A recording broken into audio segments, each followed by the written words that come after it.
Voilà, je vais l'en... D'accord, أيوة بس déjà. d'accord, d'accord, très bien. Donc, c'est bon, le mot réaliste, comment vous comprenez réaliste ici? Langue ou bien une sorte d'approche réaliste en quelque sorte. C'est par opposition à ce qui a été avant. Avant, c'était des structures qui étaient un peu éloignées de la réalité. Est-ce que vous pouvez, comme le disait Philippe Blanchet, est-ce que vous pouvez trouver des gens dans la rue qui se rencontrent et chacun répète les mots de l'autre? Bien sûr que non. C'est-à-dire, c'est Mhm. là que lorsqu'on parle de l'approche communicative, on met les apprenants, et d'ailleurs on a commencé à parler d'apprenants avec cette approche communicative dans les années 70, même dans sa première génération, lorsqu'on a commencé à parler de cette approche. On parlait d'apprenants, avant on parlait d'élèves, on parlait d'autre chose. Donc, on met l'élève dans une situation où il va communiquer un message, tout simplement. Voilà. Donc, donc là, lorsqu'on parle de la vie quotidienne, c'est-à-dire si vous trouvez des situations qui sont calquées sur ce qui se passe dans la vie de tous les jours. C'est-à-dire, lorsque vous êtes dans la rue, vous rencontrez quelqu'un, vous lui posez une question, où se trouve par exemple une librairie, comment il peut aller par exemple au marché, etc. Donc, des situations de la vie de tous les jours. C'est clair. Oui, Principalement entendu parler, donc vous voyez ici l'oral, hein, on commence à donner beaucoup plus d'importance à l'oral, et secondairement lu et écrit, c'est-à-dire l'oral, c'est ça ce qu'on veut dire par secondairement, c'est-à-dire avec l'approche communicative, tout l'apprentissage doit être fondé sur l'oral. C'est bon. oui. Après, on va passer à la lecture et à l'écriture, surtout à l'écriture qui vient après. Je rappelle encore une fois que vous devez prendre note, s'il vous plaît. Oui, monsieur. On a 9 participants. Je suppose qu'on a d'autres qui sont, ou bien 8, hein, c'est d'autres personnes ou d'autres étudiants qui ont rejoint seulement actuellement notre travail. Je leur dis que tout est enregistré, eux et les autres aussi peuvent suivre ce qu'on a vu. Je vais les poster en ligne, tout simplement. D'accord. Bon, deuxième idée, qui veut lire? Ok, monsieur. Oui, allez-y. Les, a- les années 1990, de nouvelles méthodes apparaissent inspirées des méthodes audio-orales, actives, directes, communicatives. Ce qu'on enseigne, Ce c'est de qu'on la enseigne. communication. Ce qu'on enseigne. Ce qu'on enseigne, c'est de la communication vécue, des actes, de paroles mises en situation immédiate, c'est de la classe. D'accord. Bon, là, comme vous voyez, entre 70 et 90, il y a une quinzaine, une vingtaine d'années. Oui ou non? Mhm, oui. C'est-à-dire, il y a des changements qui vont être abordés lorsqu'on parle de l'enseignement et des changements qui vont être influencés et même inspirés d'autres, c'est-à-dire d'autres disciplines et même d'autres sciences. Lorsqu'on parle de la didactique, on la décrit comme ça, en fait. C'est une discipline qui se trouve au carrefour de plusieurs sciences. C'est-à-dire, ce n'est pas vraiment une science, hein. Même si on parle de sciences de l'éducation, je vous ai parlé de ça une fois, hein. Lorsqu'on dit sciences de Mhm. l'éducation, on parle de la philosophie de l'éducation. On parle de par exemple, la psychologie de l'éducation, etc. Entre autres, on parle de la didactique. Mais lorsqu'on parle de la didactique, c'est-à-dire on essaie de voir une discipline ou bien une branche ou bien une, c'est-à-dire des missions, c'est-à-dire quelle est leur spécificité. Par exemple, comment on enseigne la grammaire et quels sont, par exemple, lorsqu'on suit une approche historique, comment on enseignait la grammaire avant, comment co- comment on a changé, suivant quoi, qu'est-ce qui préside à ce changement, euh, quelles sont les théories, par exemple, linguistiques derrière ces changements, etc. Donc, c'est ça, en fait, la spécificité de la didactique. C'est-à-dire, elle plonge beaucoup plus dans la matière, les fondements épistémologiques, la spécificité de ces concepts et ces notions, et surtout parce que la didactique, comme vous le savez, ne demeure pas à tout ce qui est théorique. C'est-à-dire, on cherche concrètement dans la classe comment on l'enseigne, comment on l'évalue, comment on procède pour que les élèves et les étudiants puissent en profiter. Donc là, si on reprend un peu la deuxième idée, nouvelles méthodes apparaissent. Je vous rappelle que pour les Français, le mot méthode, c'est-à-dire un manuel de grammaire. Le mot, Mhm. c'est pas méthode, c'est dans le sens de façon d'aborder comment on travaille, etc. Mais méthode, c'est tout Mais, simplement un manuel. Je vais vous donner des exemples, hein. Méthode d'enseignement, par exemple, si vous trouvez, je commence à oublier ces méthodes parce que on les utilise pas ici en Tunisie. En Tunisie, on a une sorte de standardisation dans les manuels scolaires. On a un manuel scolaire. Pour eux, ils ont ce qu'on appelle des méthodes. Et les méthodes varient selon les approches, selon ce qu'on propose comme innovation didactique, etc. Euh, une méthode, par exemple, je me rappelle une méthode qu'on appelle taxi, par exemple. Euh, mhm. c'est une méthode parmi d'autres. Je vais peut-être essayer de voir rapidement en ligne comment. D'accord. Donc, juste en fait, c'est ça le problème. Comment je peux faire comme ça? Euh, méthode. Ici. Donc, vous suivez. Ça, Oui, c'était monsieur. quand vous voyez ce que ça veut dire méthode. Par exemple, nouveau taxi. Par exemple, là, c'est pour édition Hachette. Lorsqu'on parle de méthode, on parle de livre de. C'est-à-dire, c'est comme manuel, hein, Mhm. tout simplement. C'est Oui. clair. Donc là, vous Ah, voyez le nouveau. les Oui. partages. Hein? Méthode de français. Oui,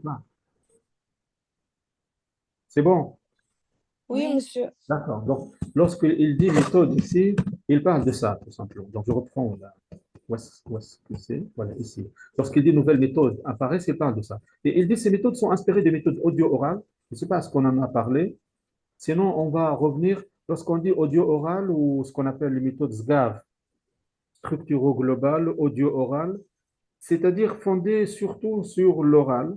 On y reviendra encore une fois, pas maintenant parce qu'on n'a pas le temps de tout voir, mais on a vu tout à l'heure, par exemple, cette méthode fondée sur les drills d'apprentissage, le fait d'écouter, de répéter, et petit à petit, on apprend avec ça. Et ce n'est pas faux, hein, mais c'est un peu limité parce que l'apprentissage, c'est pas seulement ça. Active, direct, communicative. Ensuite, deux points, ce qu'on enseigne, c'est de la communication vécue, c'est-à-dire on met les élèves dans la classe et ils parlent du cadre de la classe, hein. Et par exemple, un élève, il va jouer le rôle d'un médecin et un autre élève, il va être un malade. C'est clair. Oui. Lorsqu'ils vont communiquer, lorsqu'ils vont parler, poser. En fait, lorsqu'on dit communiquer ici, c'est essentiellement et presque exclusivement des questions et des réponses. Voilà. C'est-à-dire, comme le médecin lui dit bonjour, qu'est-ce que tu as? Et l'autre il lui dit ah, je suis malade, j'ai par exemple mal au ventre. Et l'autre lui va lui poser des questions où exactement, il peut le toucher, il peut voir ainsi. C'est-à-dire, c'est quelque chose qui est proche, très proche de ce qu'on appelle le vécu, hein. C'est pour cela qu'on a parlé de les situations de la vie courante. Et c'est-à-dire le but ultime, c'est permettre aux étudiants, aux élèves de communiquer tout simplement. Ils vont mettre des actes de parole en situation immédiate, comme l'exemple que je viens de vous donner. Dans la classe, c'est une situation et on va mettre les élèves, par exemple, dans une situation d'une mère, une fille, par exemple, une élève qui va parler à son garçon dans une situation de, par exemple, ils vont être euh, dans leur maison et la mère, par exemple, qui prépare un repas et en même temps qui pose des questions à son fils à propos des devoirs qu'ils vont passer la semaine suivante, par exemple. Donc, ils vont communiquer et c'est une communication très proche de vécu. Seulement, ce qu'on doit noter, c'est que ce sont des simulations. Vous connaissez le terme de simulation. Oui. C'est-à-dire, c'est pas vraiment une simulation, c'est pas vraiment une communication réelle. Bon, dans la réalité, ça peut se passer réellement comme ça. D'accord. C'est pour cela qu'on parle de cette approche qui est vraiment une approche calquée sur le réel et très proche du réel, mais c'est pas réel. C'est clair. Vous avez noté ça. Bon, si on lit le dernier point de cette diapo, oui, quelqu'un d'autre pour lire, hein, puisque vous êtes un peu nombreux là. On a 8 ou 9. Je lis, monsieur. Oui, allez-y. Mais ça c'est pas. Méthode ciblée. Mhm. Valable pour une public donnée ayant des objectifs donnés, Mhm. On en parle particulier les choix lexo, lexico. le vocabulaire. Le vocabulaire. C'est-à-dire, on ne va pas donner ou faire un apprentissage comme ça, euh, c'est-à-dire standard pour tout le monde, mais on peut cibler. Par exemple, un public qui va commencer, par exemple, à découvrir cette langue, on va dire, il va apprendre 500 mots, par exemple. Et on a des objectifs qui doivent être collés et qui doivent être en harmonie avec le public et ses attentes. Par exemple, des élèves de deuxième année ou de troisième année, par exemple, primaire, on ne va pas leur demander, par exemple, d'écrire un texte argumentatif, par exemple. C'est-à-dire, cette approche est beaucoup plus orientée vers des publics variés, c'est-à-dire on choisit selon, par exemple, ce qu'ils veulent, ce qui convient à eux, et on va en quelque sorte le faire de façon progressive. D'accord. Si on passe à diapo numéro 9, c'est ça? Oui. D'accord. Hein? Voilà, le premier point, ça rejoint ce qu'on était en train de voir maintenant. Allez-y. Oui. Ne pas enseigner.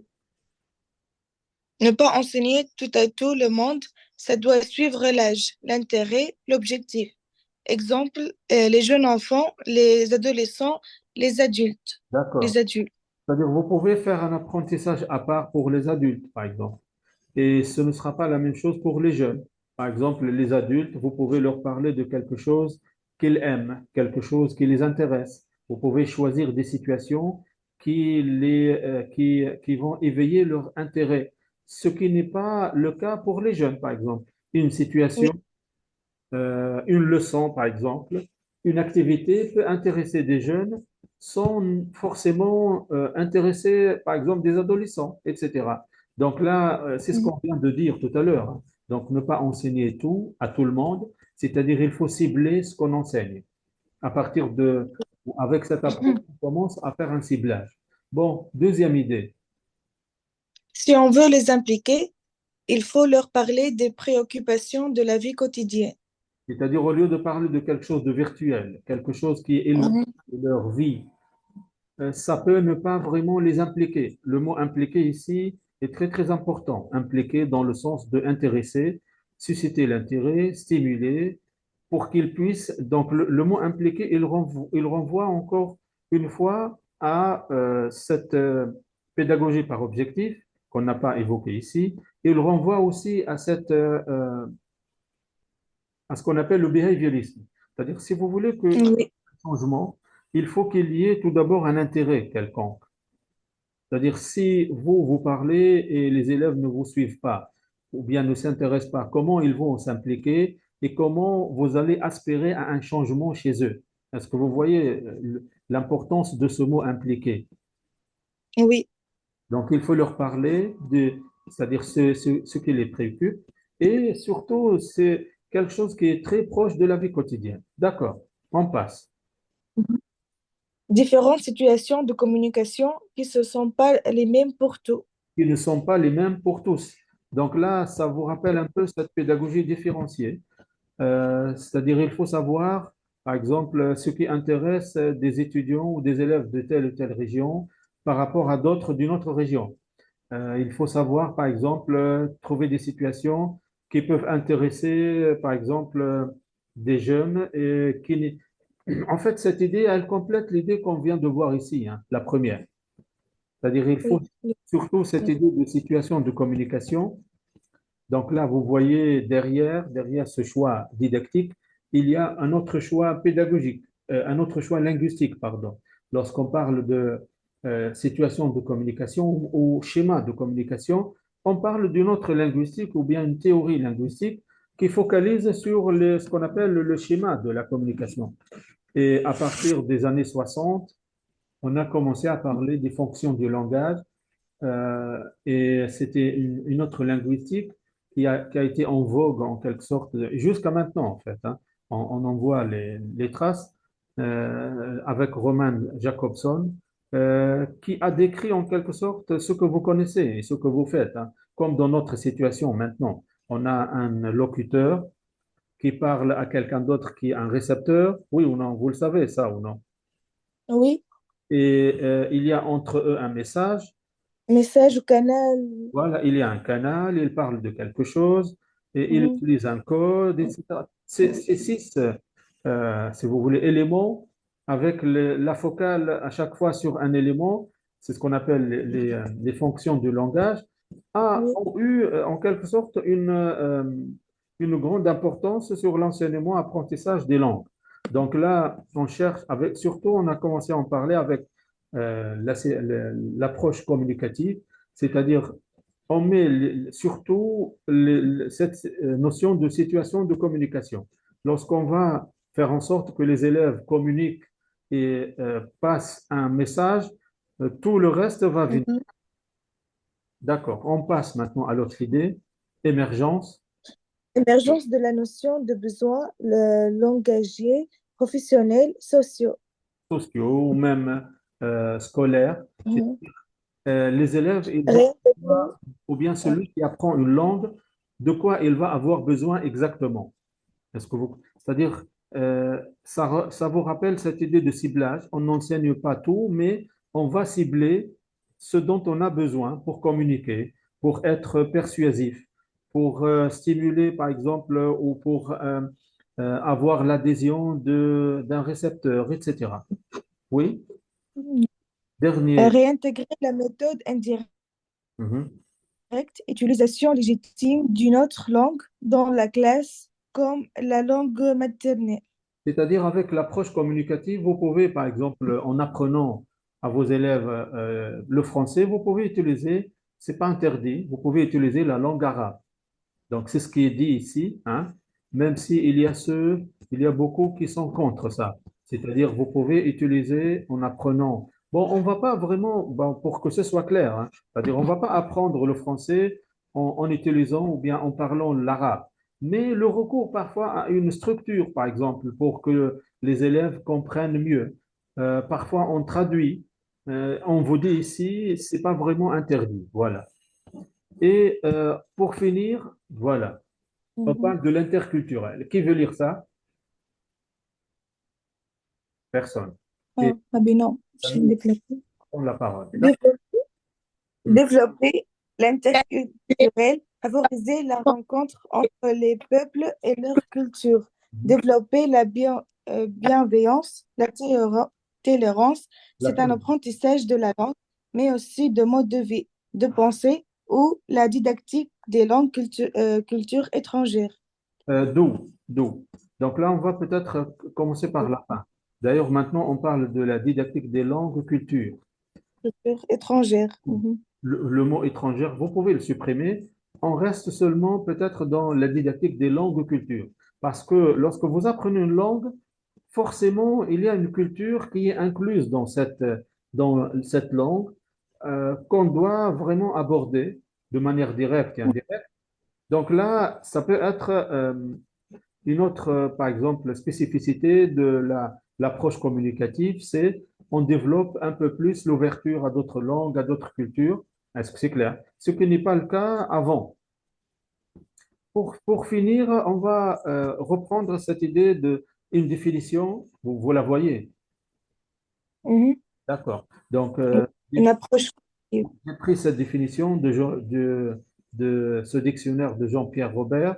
Je vous ai donné en fait cette référence. C'est un dictionnaire. Il l'a intitulé Dictionnaire pratique de didactique de FLE. Beaucoup de vos camarades ont fait des exposés et à chaque fois, je leur propose de chercher, c'est-à-dire de consulter ce dictionnaire, mais ils me disent ils ne l'ont pas trouvé. Alors, j'ai cherché moi-même et j'ai pas vraiment trouvé comment vous pouvez le consulter. Moi-même, je n'ai pas vraiment ce dictionnaire. Lorsque je récupère comme une citation ici, je cherche un peu parfois des téléchargements de quelques extraits. Donc, ce que je vais faire, c'est mettre dans votre espace sur Google Classroom, je vais mettre, c'est-à-dire les documents dont je dispose de ce dictionnaire. Est-ce que c'est clair? Donc, lisons maintenant Oui. un peu cette définition.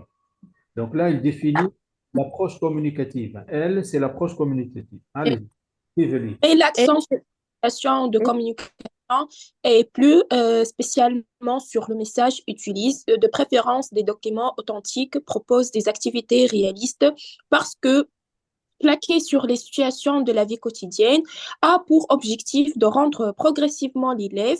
Elle appelle apprenant autonome dans son discours oral et écrit parce qu'elle intègre très tôt dans son processus d'apprentissage. D'accord. Donc, il y a des mots que j'ai mis en couleur, hein, En bleu. les mots les plus Oui. importants à prendre en considération. Donc, on va reprendre petit à petit cette définition parce que c'est vrai, il y a quelques lignes là, mais elle reprend beaucoup de choses en fait. Donc, cette approche, elle met l'accent sur la situation de communication. Donc, c'est ce que je viens de dire tout à l'heure.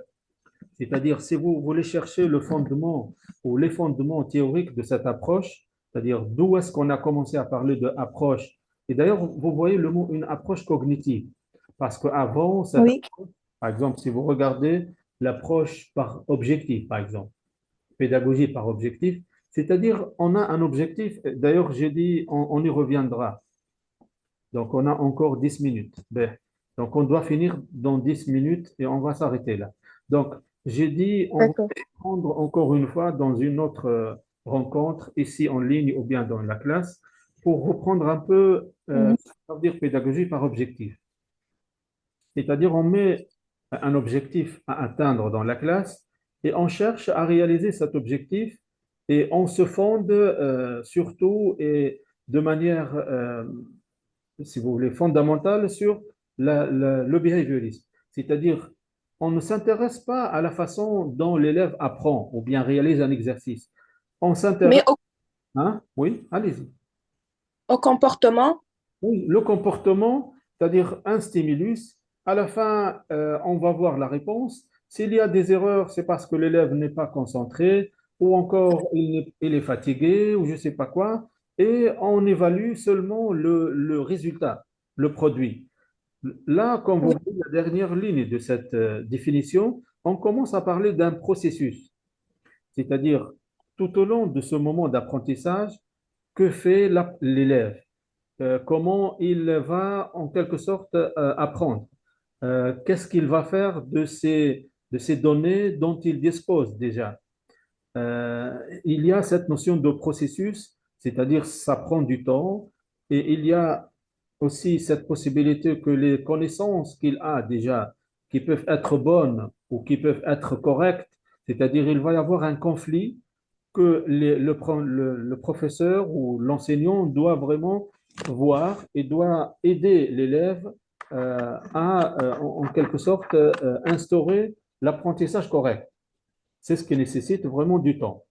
Donc, ce mot de situation de communication, la base, c'est la linguistique de Jacobson, qui est fondée sur comme ce que vous avez évoqué vous-même tout à l'heure, le schéma de la communication, les fonctions du langage, le rôle de l'oral dans tout ceci, etc. Ou encore la notion de discours, parce que c'est une linguistique discursive par excellence. C'est-à-dire, on parle d'un discours et surtout oral. Vous voyez le mot oral, oui, oral et par la suite écrit. Donc, plus spécialement, un message, c'est ce qu'on vient de dire tout à l'heure. Elle utilise de préférence des documents authentiques parce qu'avant, il n'y avait pas des documents authentiques. Avant, à l'approche communicative, il y avait des documents fabriqués. Et même avec cette première génération d'approches communicatives, on fabriquait des documents. C'est vrai, ce n'était pas authentique, mais c'était calqué, comme le dit ici, sur les situations de la vie quotidienne. Mais c'était réaliste.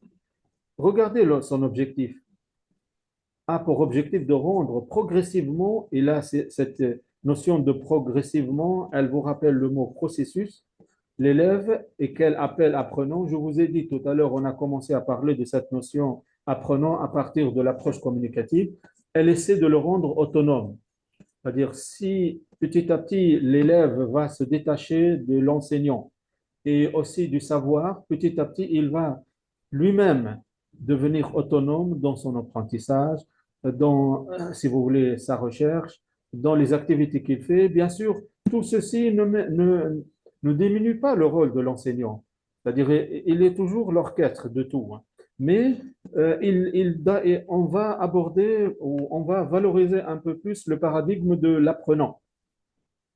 Et vous voyez l'importance du mot discours, un discours oral écrit, qu'elle l'intègre très tôt dans son apprentissage. Donc, vous voyez ici cette petite définition qui renvoie grosso modo à cette approche fondamentale lorsqu'on parle de la didactique des langues ou du français, même la perspective qu'il a suivie, ce qu'on appelle la perspective actionnelle. Est-ce que vous avez une idée sur ça, en fait? La perspective, Actionnelle, pas encore. non. Non, donc je vais en parler, hein, parce que ici, je crois notre... non, encore. D'accord. Là, c'est pas le même diapo, en fait, hein. Donc là, c'est un autre travail qui peut, par exemple, vous être utile, hein. Par exemple, là, vous avez les principes et les fondements de l'approche communicative. Il y en a quelques-uns qu'on vient de voir. Par exemple, ici, le sens prime sur la forme. C'est-à-dire, lorsqu'on apprend une langue, c'est vrai, on peut focaliser sur la forme, sur les structures, mais le sens est beaucoup plus motivant pour l'élève. C'est-à-dire, l'élève, il pose les questions peut-être de manière, peut-être il ne la pose pas, hein, mais à l'intérieur de lui, mais il peut dire, mais qu'est-ce que je vais faire avec, par exemple, l'apprentissage du subjonctif si je vais, par exemple, parler et communiquer avec c'est-à-dire avec mes camarades ou dans une équipe ou même parler à un touriste, etc. Donc, je peux ne pas en avoir besoin. Donc, cette idée de sens, c'est-à-dire qu'est-ce que je fais avec ce que j'apprends, pourquoi cette forme et non pas l'autre forme. Donc, elle a une importance, mais elle a beaucoup plus d'importance que la forme. Communiquer avant toute chose, l'erreur jouit d'une marge de tolérance. Donc là, on a commencé à parler de ce qu'on appelle l'erreur, parce qu'avant, par exemple, si on reprend un peu la pédagogie par objectif, on ne s'intéresse pas vraiment à ce qu'on appelle la boîte noire. Est-ce que vous avez une idée sur le mot boîte noire? Non. Non, c'est ce qu'on appelle le- c'est-à-dire le cerveau, tout simplement, c'est-à-dire puisqu'on n'a pas accès, là je parle euh, c'est-à-dire à cette époque où les recherches n'étaient pas vraiment avancées que, par exemple, dans les années 60 et 70 et 80. Avant, on ne savait pas, on n'étudiait pas comment, par exemple, il y a le stockage dans la mémoire, comment on fait le rappel de ce qu'on apprend. Euh, et D'ailleurs, petit à petit, on a commencé, même là, je peux être même moi-même euh, un peu décalé par rapport à ça parce que les recherches dans ces domaines ne s'arrêtent pas.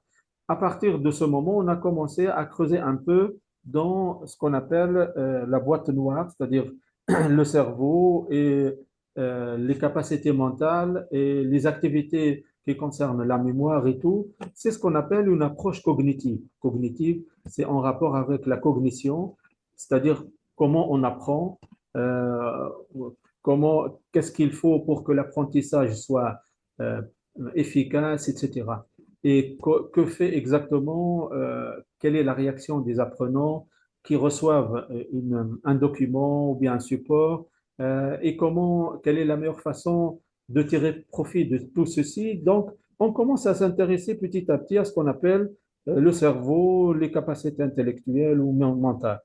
Avant, ce n'était pas le cas. Donc là, on va s'arrêter là. D'ailleurs, il reste encore seulement 2 minutes. Donc, ce que je vous demande de faire, c'est au moins me montrer ce que vous avez pris comme note. Si vous avez des questions, vous pouvez les envoyer aussi, hein. Vous avez votre espace sur Google Classroom pour envoyer les questions s'il y a quelque chose qui n'est pas clair. Si vous avez des propositions aussi, hein, pour proposer des activités ou faire des recherches, etc. Donc, je serai à votre disposition. Pas de questions? C'est clair. C'est clair. Merci, monsieur. D'accord, je vous en prie. Donc là, on va arrêter et je vais poster tout ceci. Même vos camarades qui n'ont pas assisté, ils peuvent donc suivre, ils peuvent réagir. Je dois dire, D'accord. pas seulement ils peuvent, mais ils doivent, hein. C'est-à-dire même Mhm. je vais poster sur Google, sur YouTube. Vous pouvez rentrer, vous pouvez poser des questions, agir, réagir, etc. C'est clair. C'est clair. D'accord. Donc, au revoir. Claire, monsieur. Merci. Je vous en prie, je vous en prie.